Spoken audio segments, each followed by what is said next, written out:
Hello, everyone. Welcome to Introduction to Primo Analytics.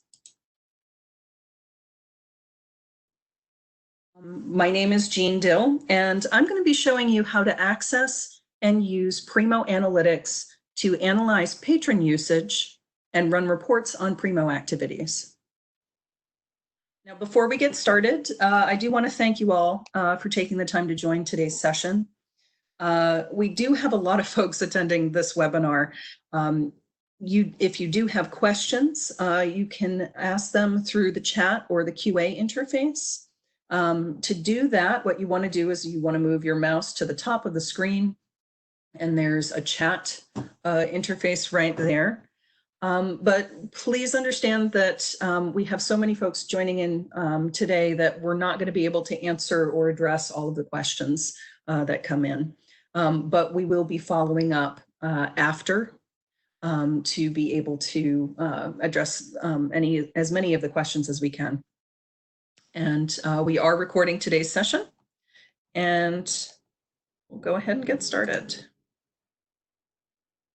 So today, we're going to be starting with a basic introduction to the Primo Analytics interface itself. Now, there's another session later on in this event. I think it's May 28th. That's going to give you a little bit more information about Primo Analytics.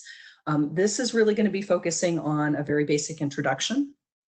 We're going to look at some of the out-of-the-box dashboards and reports that are included in Primo Analytics by default as well. And then we're going to start seeing how you can create reports and dashboards on your own. And we'll also take a look at how to schedule these reports. Okay. So what are Primo Analytics? Analytics in Primo allow us to build and customize and run reports on Primo activities. So you can see what your patrons are searching for, how they're using facets, if they're using basic or advanced search, and so on. And this is going to allow you to take this information and improve upon the interface of Primo. So you can use this information to, for example, craft your facets so that they're more useful and more prominent for your users, for example. Primo Analytics itself is actually built on the Oracle Business Intelligence Enterprise Edition platform. That's a mouthful, so usually we say OBI or OBIEE. This is really a powerful tool for analysis, and it's going to be pretty complicated as well. If you're already using Alma Analytics, OBI is going to be familiar to you, so it's the same interface. If not, that's okay too. That's why you're here. Today, we're going to get you started on the path to understanding how these analytics work, as well as the data that's available to report on. Now, we currently support 2 different Primo administrative interfaces, and it's actually possible to access Primo Analytics from both of them. Now, what I'd like to do is actually conduct a quick poll to see which one you're using. We have a lot of folks on the call, so I think this is a good sample size here. And I'm going to go ahead and submit a poll. So you should be seeing a poll here, and I see some folks answering already. Great. In general, if you're using Primo without Alma, so you have some other ILS system tied into Primo, generally you're going to be accessing Primo from the Primo back office.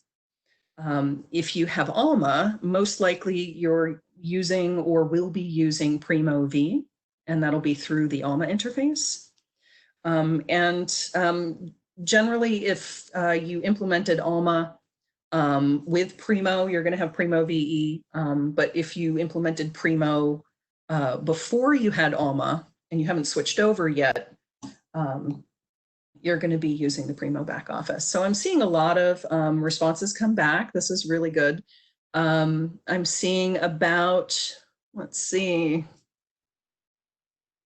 I'm not going to close the poll yet because we've got about half the folks answering here. We're almost there. By and large, it looks like we've got about, most folks, probably more than 3/4 are using Primo VE. Great, thank you. I'm going to hold on for just another moment here because I'm seeing a few more people answer.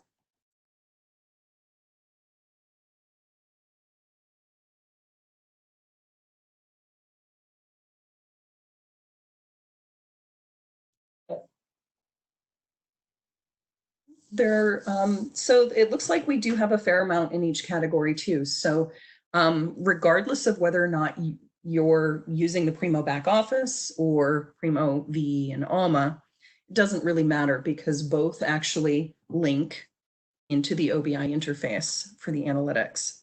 There are a handful of differences in what's available to report on depending on which administrative interface you're using. And I'll point those out. But for the most part, we're really going to be looking at the same thing. So this question, where you're coming from, is really just going to affect how you access Primo Analytics when you start. So thank you, everyone. I'm going to go ahead and close the poll now, I think. And a few more seconds, and then we'll move on here.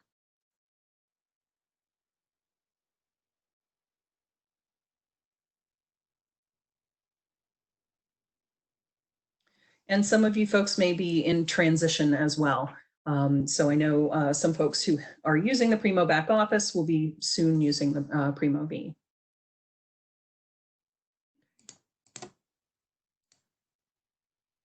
So thank you, everyone. That was really informative. It looks like about probably more than half in the session are using Primo VE, and a little under that for the Primo back office. All right, so how do we access Primo Analytics? So if you're using the Primo back office to get to Primo Analytics, you would actually use this link. So you log into the Primo back office under monitoring and maintenance. It's a pretty prominent link here called Primo Analytics. Now, most of the user roles have access to Primo Analytics. So for example, if you're a total care user, you probably have access to analytics. The one exception to that, so if I'm looking at all of the roles here that are possible in the Primo back office, the one exception to that is the utility user. The utility user is just for the web files, the customization package uploader, and the file utility. That user does not have access to analytics by default, but the rest of the users do. It's one of the core pieces here. There is a specific role. So if you have a person or people at your library that are just focused on analytics and reporting, you can actually set them up with a reporting user in the Primo back office. If you have Primo VE and Alma, you would go to the analytics in the main menu up here, and then you would select Design Analytics. Now, you'll either need to have the Design Analytics role or the Analytics Administrator role to be able to get to Primo Analytics. If you want to report on Primo Analytics, you're actually going to need the Analytics Administrator role. Now, today, we're actually going to be using Primo Analytics through Primo VE. So we're going to go there now. Bear with me as I get this up on the screen.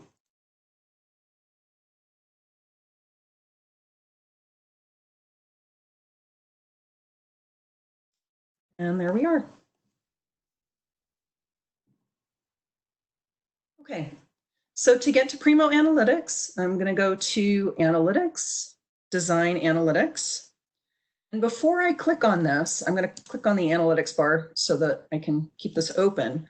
But I want to point out something that's unique to Primo VE, and that is the date and time stamps that are included as part of the analytics.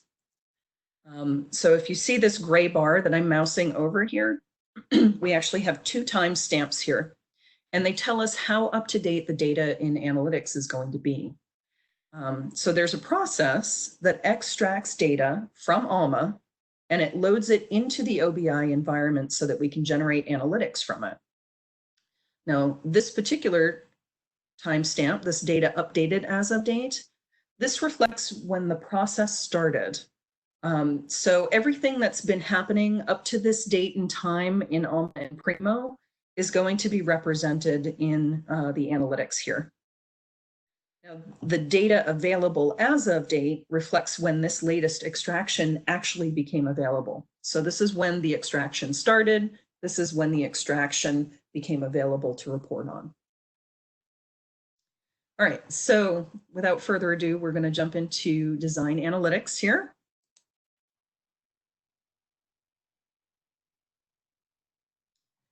And when I first come into this screen, I'm seeing the Oracle Business Intelligence Platform.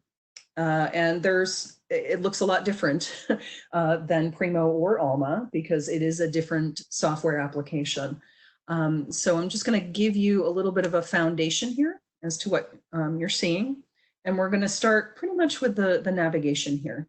So up here in this blue bar, let me make this a little bit bigger.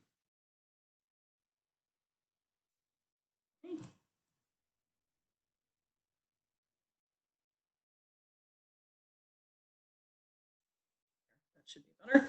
So we're up here, and by default, the catalog screen is the first one that we come into.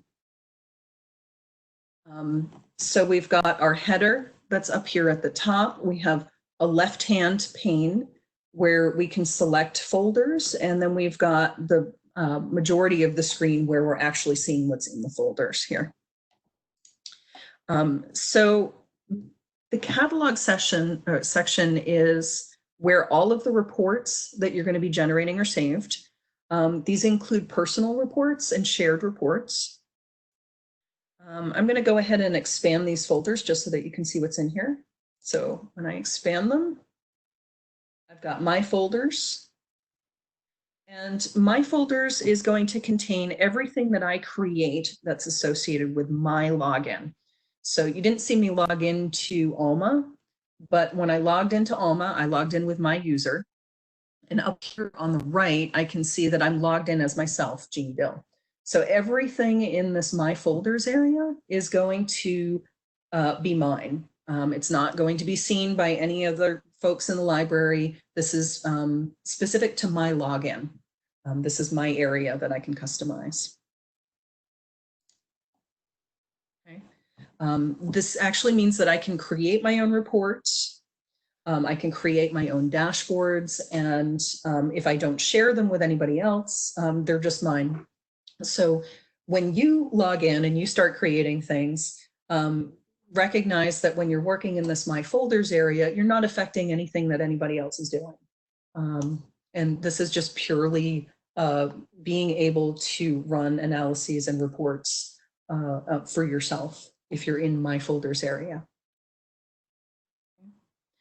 The shared folders, on the other hand, are exactly that. They're shared. And who they're shared with and how, if you can edit them is going to depend on which folder you're in. So the Primo folder right here. So when I click on this folder, I can see everything in the folder. I can see dashboards, operations, usage, and then I can see all of the individual items in there as well. Now the Primo folder contains some out-of-the-box reports and dashboards. They're not editable, so whatever you do in here, you're not going to hurt or affect anything. You're not able to edit these. You can't delete them, you can't edit them. They come out of the box, so everyone on this call is going to have access to these, but you won't necessarily be able to edit and save them. We're actually going to spend a fair amount of time in this session going over a lot of the dashboards and the reports that are in here, because these are going to give you a good foundation to see what's available, what subject areas are available to report on, what types of reports you can run, and so forth. The Primo community folder, so I'm going to skip over one for a second. So the Primo community folder, open this up. This one is going to contain reports and dashboards created by your fellow Primo customers. So if I go ahead and I go into reports, I can see various libraries and universities that have contributed reports and dashboards to the Primo community. Now, if you decide to create and share reports or dashboards with other libraries, you can put them here. You can put them here, and I believe they're updated on Fridays still, so it's a weekly update cycle. And last but not least, we have the Primo Alma University Institution. Now, if you have multiple libraries or or you're in a consortium, so if you have multiple libraries, this is going to be the institution level. If you have a consortium, you would see more than one university here. But this particular environment just has one institution. So this is the Alma institution and the Primo institution that's associated with it. Okay. Any reports or dashboards that you want to share with your staff at your library would actually go here.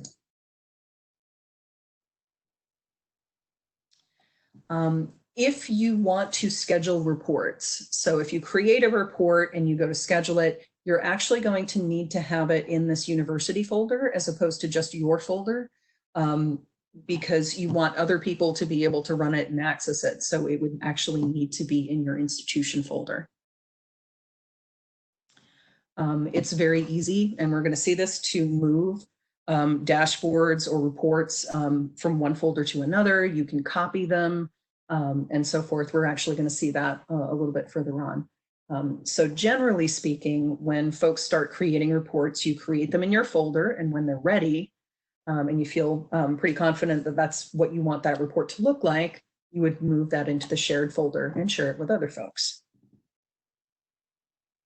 Okay. So this is the catalog area. We're able to see what's here. But if I go to the home screen, I'm going to have a more centralized workspace. Now here, because I've actually been doing things in Alma I've been doing things in the analytics screen here.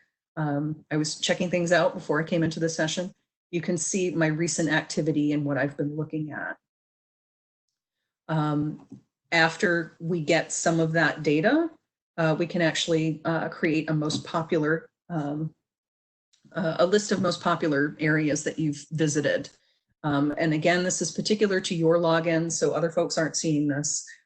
This is going to be, if you come in on a regular basis and you do the same types of activities, the home screen is going to be very useful to you because you can run reports that you've been running and you can actually see what you've run the most of. On the left, I can actually create, browse, and manage objects. So everything within the OBI is called an object on a very high level. Now, generally speaking, you're not actually going to be doing these things. You're not going to be clicking on anything in here for a while. There are better ways to get to this particular content, and you're actually going to be doing a set of different things. The Get Started area is going to bring you to the Oracle documentation for OBI. So you can see that there's an introduction to OBI, there's documentation, you have some desktop tools. These are all particular to the Oracle Business Intelligence Platform application. So when you're looking in here, you're not going to find any information about Primo. You're not going to get information about what types of reports you can run. You're going to be focusing more on the actual OBI functionality that's available. How to create a report itself, not necessarily the data points and the information from Primo that's going to be available. So I would highly encourage you to start with the Primo documentation on analytics before you come in here. because we're going to have some pretty specific information about OBI and how it interacts with the Primo Analytics. And that's going to get you a little bit further. Once you start doing more sophisticated types of reporting and crafting dashboards and reports, this information is going to become more useful to you. You can also get to the help documentation up here, up on the right. This might be a little bit more useful to you because this first link here is page specific. Now, because I'm on the home screen, it's going to say BIEE Home Help. And if I click on this, I can see that this pertains to the actual home page. Again, there's nothing about Primo in here, but it's going to give you information about the home page and what types of things you can access on it.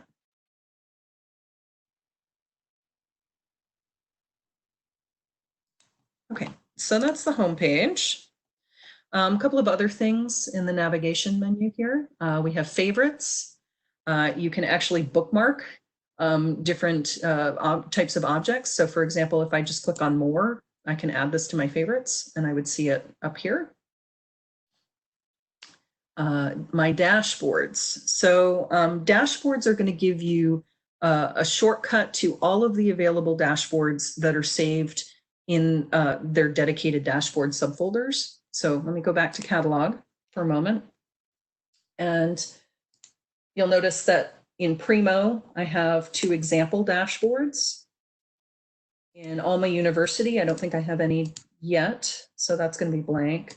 In the Primo community, there are a fair amount of dashboards as well. I can get to each one of these dashboards folders directly from here. So it's a shortcut menu.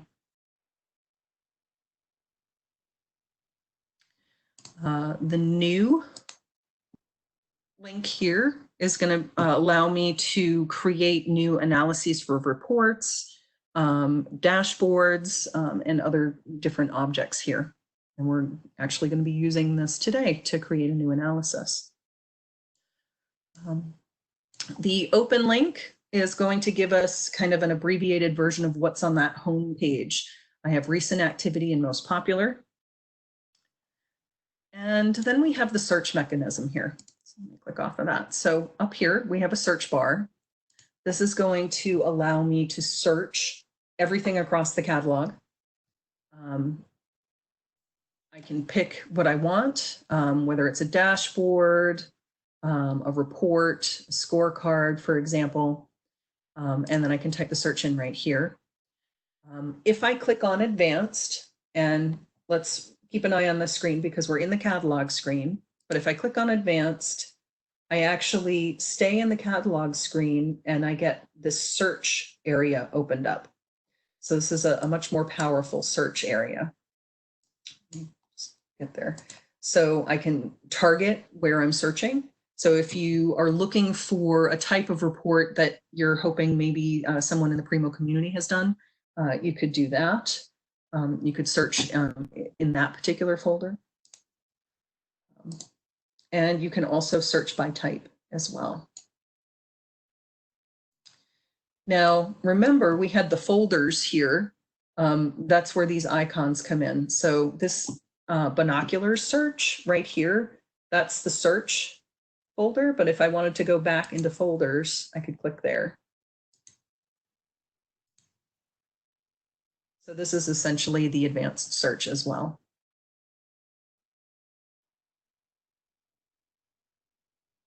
Okay, so the last area of the header that I want to show you is this account information.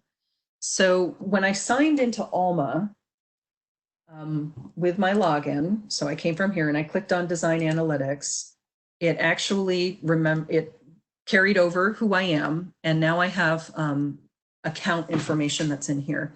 Now this is really going to just show me the information about the account. I'm not changing my name or anything here. My preferences are probably the most important area for you right now. You're going to be able to control your starting page. So if you don't want it to be catalog, you could change it to the home page or my dashboard, for example. And then you can also change your locale, your user interface language, and your time zone.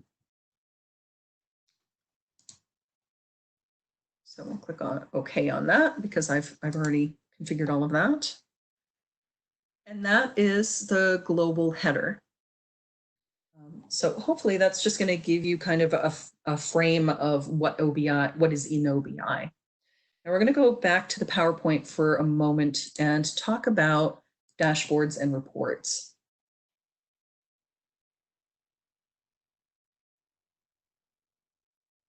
So what are dashboards? Dashboards are going to give you a personalized view of information. So think about it as the structure or the frame of the page. If you remember the Google homepage or anything like that, you had a homepage and then you were able to put widgets on it. That's the type of thing that this dashboard is. It's that page where you can open up and you can configure where reports sit and so forth. You can have more than one page. They look like tabs. They're called pages in OBI, and you can have more than one. And on each of these pages, you can actually include one or more reports. So you can have 2 or 3 reports on one page. You can make graphs for those reports. And those reports can also include prompts. So when you think of a prompt, and we're going to see this, prompts are when you have a little drop down and you say, I want to see the data for March 2020 or May 2020 or April 2020. You're changing the data based on a little drop down, and those are called prompts. And you can also create a whole dashboard with multiple pages, and you can share them with other users, which is actually what Ex Libris has done with the default out-of-the-box dashboards. Now, reports are responses that return after executing a query. So that's, you run an analysis, you get a report. Your reports can be formatted. They can be presented on a dashboard page. They can be saved, and they can also be shared with other users. Okay, so back into analytics here. There are actually 2 dashboards that I want to go over with you. There's the example dashboard and the trends dashboard. These are the out-of-the-box ones. If I go to the example dashboard,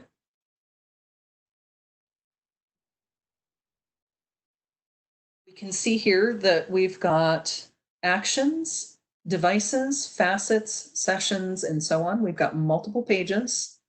And on this particular page, we have multiple reports. So if you see right here, and I'm actually going to make this a little smaller so that you can see, the search actions, this is one report. I've got a graph and I've got a table. And then I have another report just underneath that. And as I scroll down, I can see that I have quite a few reports on here.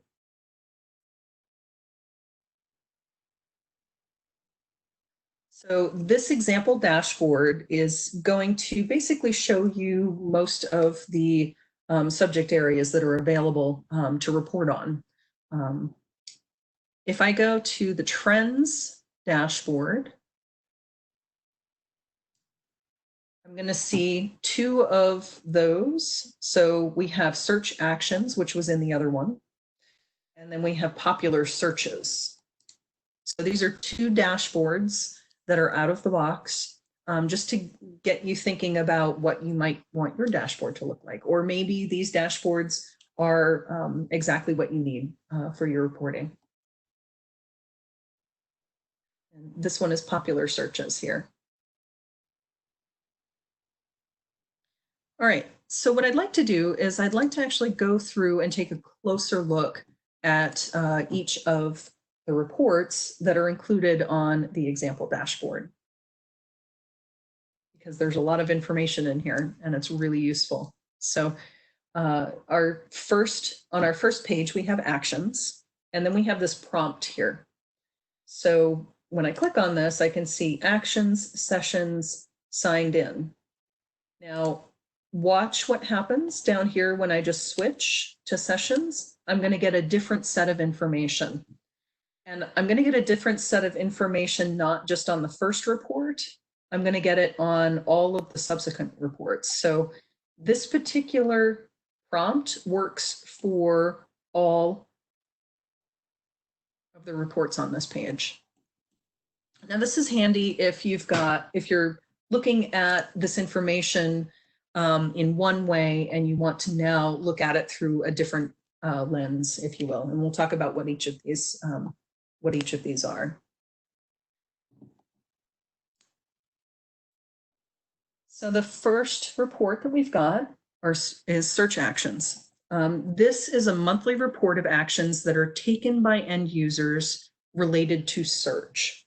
So if you look at some of the things that are down here, we've got, and I can see voice search, I can see saved query, click on a category, browse page. What are users doing when they conduct a search? Are they doing a basic search? And of course, these aren't in order. But if I mouse over part of this graph, you can see that my action is basic search. Primarily, when users come into Primo, and I'm going to bounce out of the screen for a moment, they come into Primo, the first thing they do is they type in a search. That's a basic search.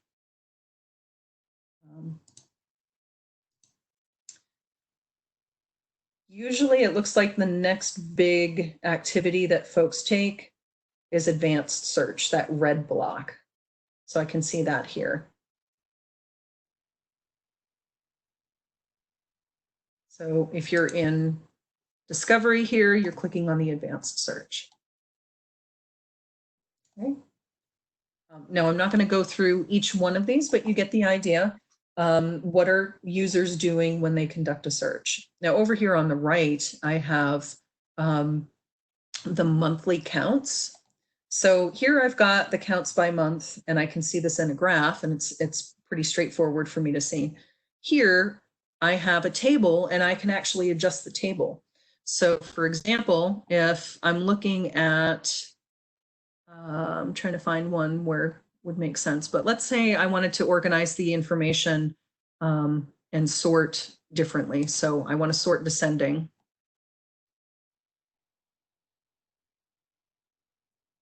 And then sort ascending.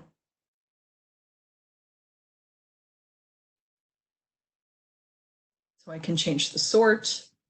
Interestingly enough, I can also, if I'm more interested in seeing, so right now this is the magnitude. I see that there were 127 times that the basic search action was taken. But if I want to look at the data and all of these different types of actions in relation to each other, I could switch to percentage using this prompt. So almost 97% of the time, folks are using basic search in May. Not sure what happened in May. Folks didn't seem to want to do any other types of searches other than basic voice and browse searches. So there's a lot of information at your fingertips in this particular report. I'm not necessarily having to create different tables to show this information. I can actually use prompts to do that.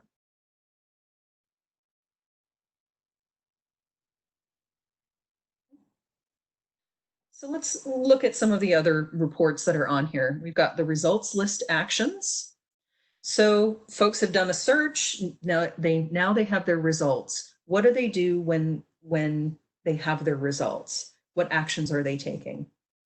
So if I mouse over here, I can see that for the most part, it looks like their next step is to filter using the facets. And then usually the other big, the other popular action right after filtering is to go to the next page. And then you can see that there are a wide variety of things that folks can do. They can remove facets. They can expand to the Primo Central results. They can display more results. So if they got all the way down, select displayed records, add bulk of records to favorites, sort by local sort by rank, and so forth. So this can actually help when you're thinking about updating the Primo interface, for example. What are folks doing? Are they actually, are they consistently going to the next page because they're not seeing, results at the top? This would lead me to want to take a look at the facets tab, and we'll get there. But what are folks faceting on? What facets are they actually using? And what are the ones that are most helpful? So I did want to address one of the questions here. When viewing a report, can you remove particular rows and have the percentage recalculate, i.e. filter on the fly? You can actually edit these reports, and we're going to see that. That editing doesn't happen necessarily in this screen. You actually have to go in and edit the report on the dashboard. So we're actually going to see that. What you can do is you can move some of the items around. We're actually going to see that in a better context than this. But most likely, if you were to try to make those adjustments, those would actually, you would probably make a copy of this report and make those adjustments. All right, document level actions. So now that we've got our result, what are we doing with the result? And by and large, the most popular type of action that users take is they go to the full record and they view it. Other types of things, they click on the availability statement. Maybe they click on the title. So now you can see what users are doing when they go into the document.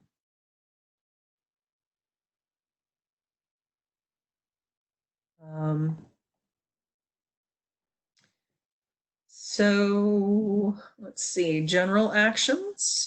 General actions are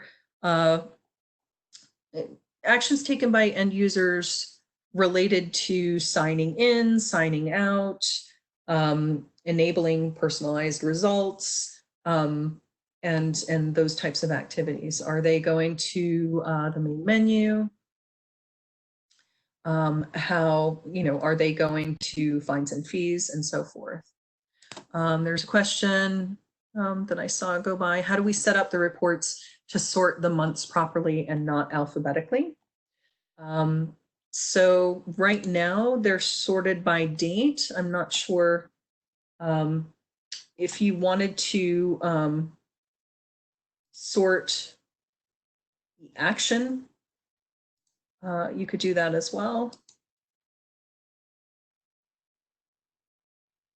And I believe in order to change it to be in alphabetical, you would actually need to go into the report itself and adjust it.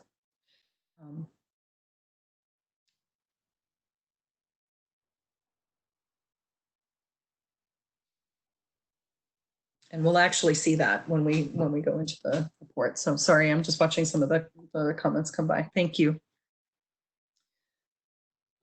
Exploration actions are actions that your users are taking related to the citations. So for example, if I did a search here,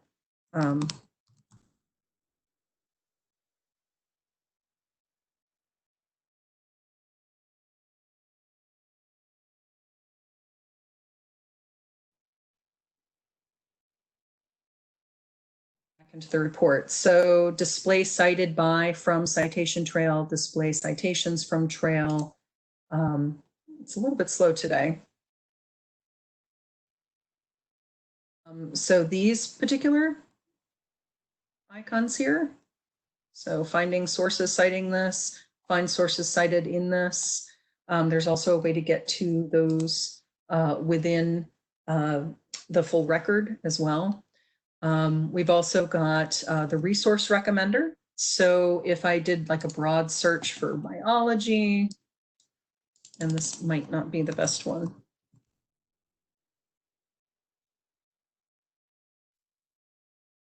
See this resource recommendation here, the suggested database.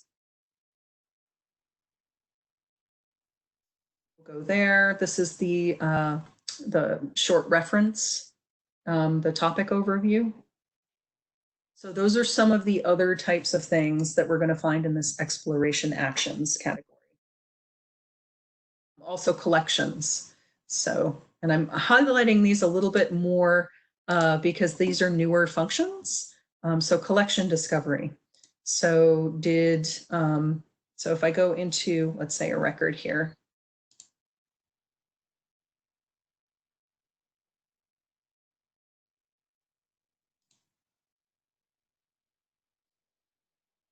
So when I'm looking at the collections, did they access more from the same collection? Did they get it to it from the collection path here? Those are the exploration actions that we're seeing here. All right, so remember when I came all the way at the top here and I had the actions. Now, this is going to show in all of these the actions that were taken per month. So when you look at this information over here on the right in the tables, and I switch this over to sessions, now I'm looking at the same data, but in a different way. I'm seeing this data with the number of sessions in which the actions were invoked. So it's a slightly different view. If I go to signed in, I'm looking at the number of times that action was invoked when a user was signed in. And this can be a way that you can analyze behavior. Is the behavior different when someone signs in, and are they selecting personalization features? Are they not trying to customize or do anything personal if they're not signed in? That can help you either promote signing in if you find that there's a lot of different behaviors that your users are taking.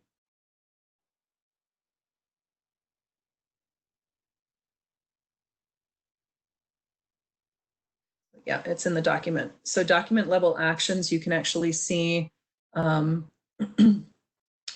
on the eShelf, removing from the eShelf. You can actually do those things when you're not signed in. They're just not kept.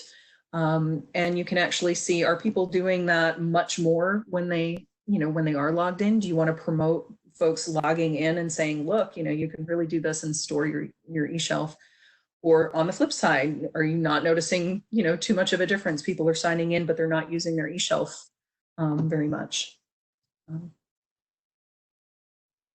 So there was another question that went by. Let's see, hang on. Can we just see how much usage each resource is getting? That's actually through Alma Analytics. You're going to be getting those numbers from Alma Analytics. You're also going to be getting, the types of, what's being checked out, what's being acquired, fulfillment activities, resource management activities. Those are all on the Alma Analytics. The Primo Analytics are really focused on what are my users doing? How can I improve the Primo interface based on this information? Okay, so I do want to show you some of the other tabs here.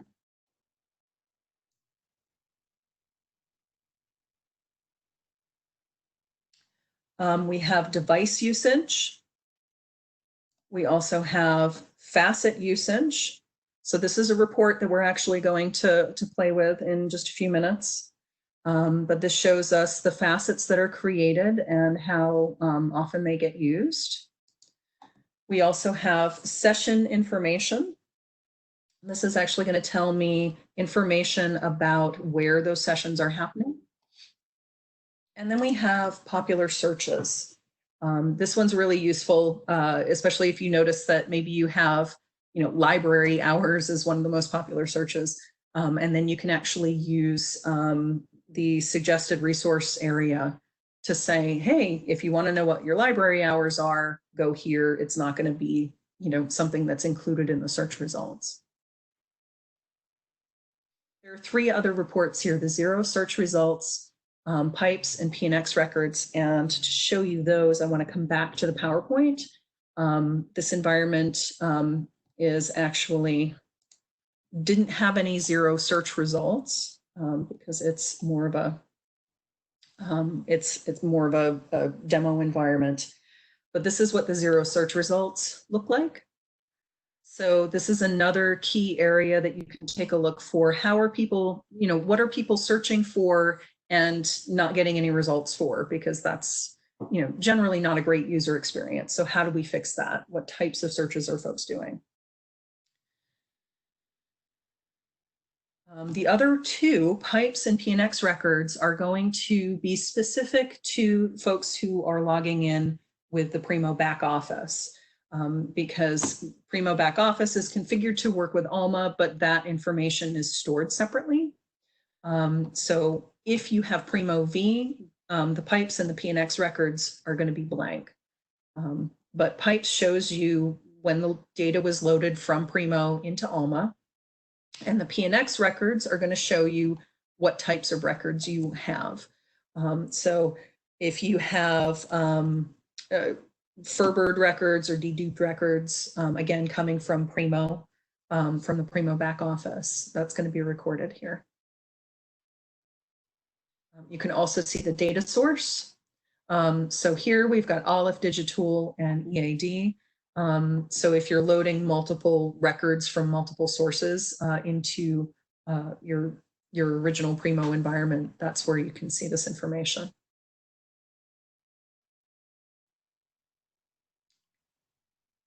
Okay, I just wanted to demo creating your own. I want to walk through a handful of exercises here. We're going to add an analysis to your dashboard. We're going to edit a copied analysis, and then we're going to go ahead and create a new analysis.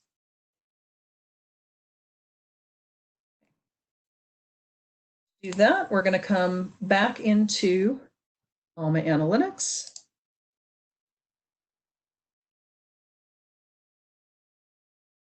And the first place I'm going to go is the catalog page. So I'm going to come back out of this example dashboard.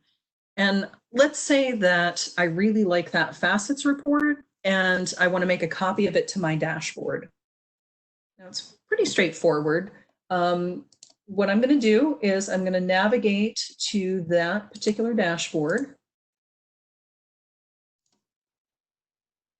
And so right now what I'm doing is I'm copying not the report itself, I'm copying the page in the dashboard with the report. So think about it that way. To do that, I'm going to go ahead and copy. Then I'm going to go ahead and navigate to my folders. And then I'm going to go ahead and paste it here. So up here, I have my copy icon and my paste. And if I just paste it, there it is. Now, the create your own exercises that I'm going through, I actually have a handout for those that I'll make available to you when the recording is available. It's going to be there with the presentation as well. So let me just pull that up so I can show it to you. So you will have access to this document. So don't feel that you need to scribble down exactly what I'm doing to be able to reproduce this. I'm going to make this document available to you, and you're going to be able to walk through them. Okay. All right. So let me put that away here. We've got our facets report that we've pasted into my dashboard. And so let's see it. Let's go to my dashboard. And now I'm going to be able to see that I've got this page 1. This was the placeholder. I can actually delete this if I need to.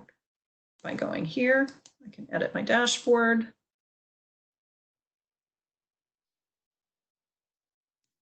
Actually, that's done in my dashboard properties, I believe. Yes. I can hide it or I can delete it. So I'm going to select it and delete that page 1. Okay. And I skipped over this pretty quickly. So let me just go ahead and save this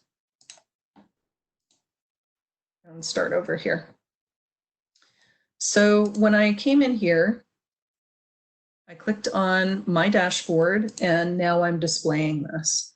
Now, as I'm looking at this, I'm thinking, you know what, I'd like to just add some text in here to explain what this report is doing. So to do that, I'm going to go ahead and click on my page options and edit my dashboard.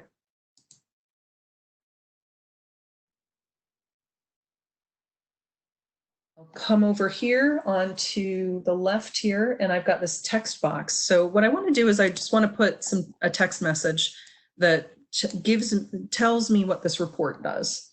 So I'm going to click on this, and then I'm going to drag it. And you'll notice that as I'm dragging it, it's going to tell me where it's going to end up. And what I want to do is I want to put it probably right there. So that blue bar, that's where this text box is going to end up. Delete it. I can delete things out if I need to by clicking this X. And now I'm going to edit. And I can just add a phrase here. I can preview it. Also do some formatting, pretty basic formatting. And then when I preview this, I can see my text right there. I'll go ahead and close out of that. I'm going to save this.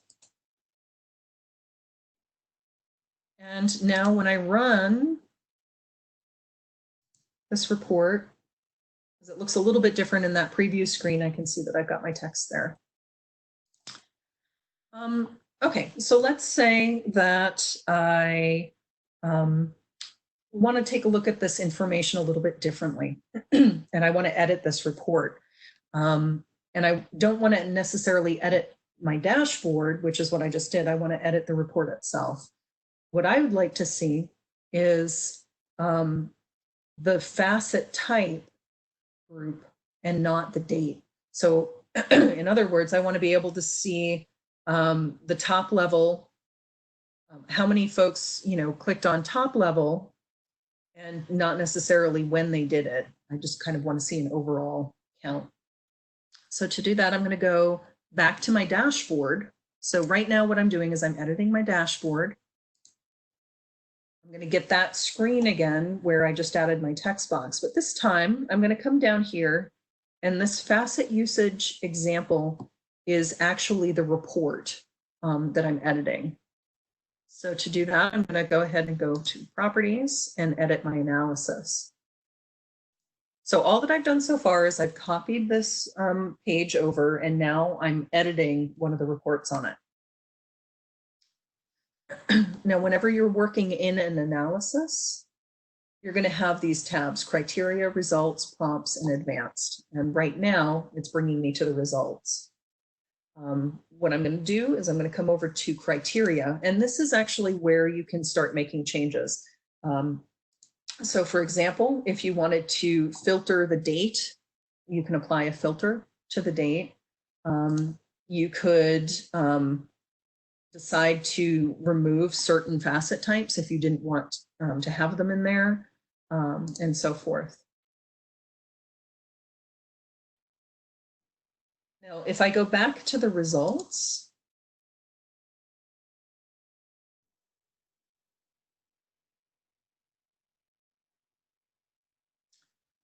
I have some ability to edit what's displaying. So for this, what I'd like to do is I'd like to edit the graph itself.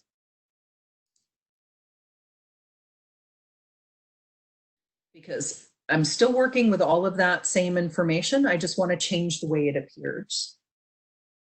And if I scroll down here, all that I'm going to do is I'm going to change how this information is grouped. Right now, I'm grouping it by month. What I would like to do is group it by type. And if I click and hold and drag this up, you'll see where that blue bar goes. Oops.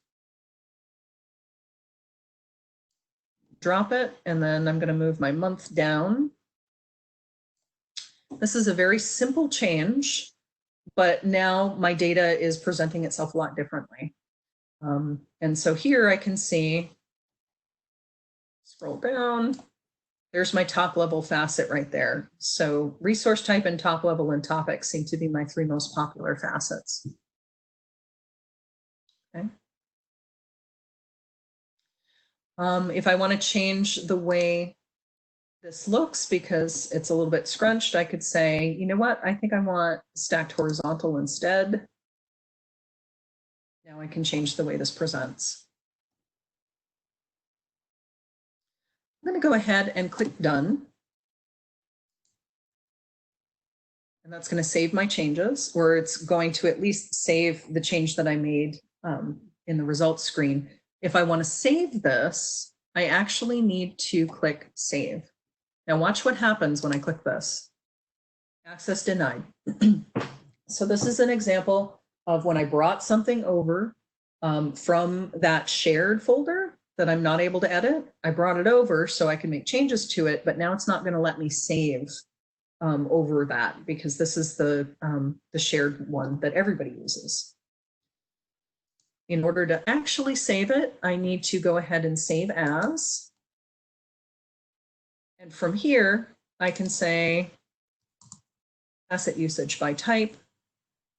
I'm going to go ahead and save it in my folders. I'm actually going to make a new folder.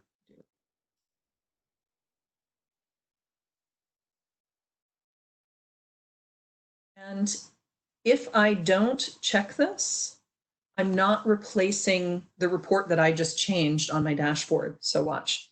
I'm going to not check this. I'm going to click OK. And then when I go to my dashboard, you're going to notice the report's still the same. In order to change this, what I would need to do is swap out the report. So I'm going to go ahead and edit my dashboard.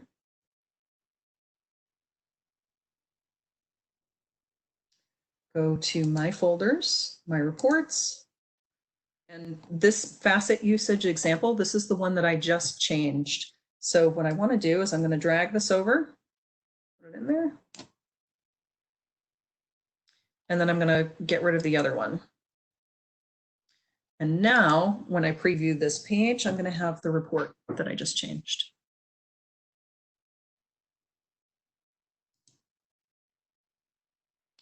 And then because this is my dashboard now, I can just go ahead and save it.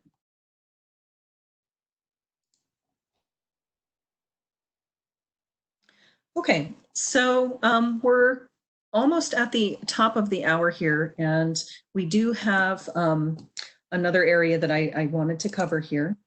Editing a copied analysis, we've done that. We're not going to get to creating a new analysis today. There is an exercise in the handout that you'll be able to follow along. Really, these are all just activities to just get you familiar with the way OBI works. You're not going to necessarily come out of the session being an expert in being able to do these things, but the exercises are going to help you start working with confidence in analytics. I do want to show you scheduling analytics. There are just a couple more slides here. If you're in the Primo back office, you get to this by a schedule Primo Analytics link under the monitoring and maintenance. Essentially what you're doing is you're choosing the analytics folder that you're going to be working in, and then you create a report from it. I believe this particular process you're also going to see in a little further detail in the effective usage of Primo Analytics on the 28th. If you're coming from Primo VE, you're actually going to be using an area called Analytics Object. So if I went ahead and went into Alma, that's Analytics Objects List. And then you end up coming in and scheduling from there. So those are the two paths that you would be using to do scheduling for analytics. And again, you're going to see that process in a little bit more in depth in the next session.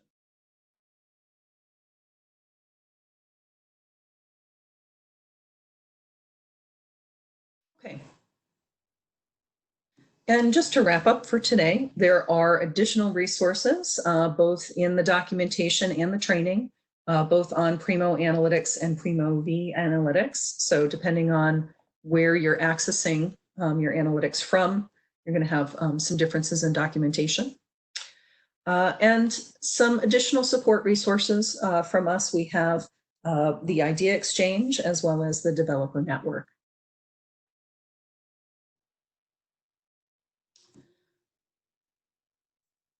On May 28th and 29th, I do want to put another plug in for the effective usage of Primo Analytics reports and dashboards. This is going to take what you've learned today a step further. I really hope that you found this session useful, and I'm really thankful that everyone has attended today.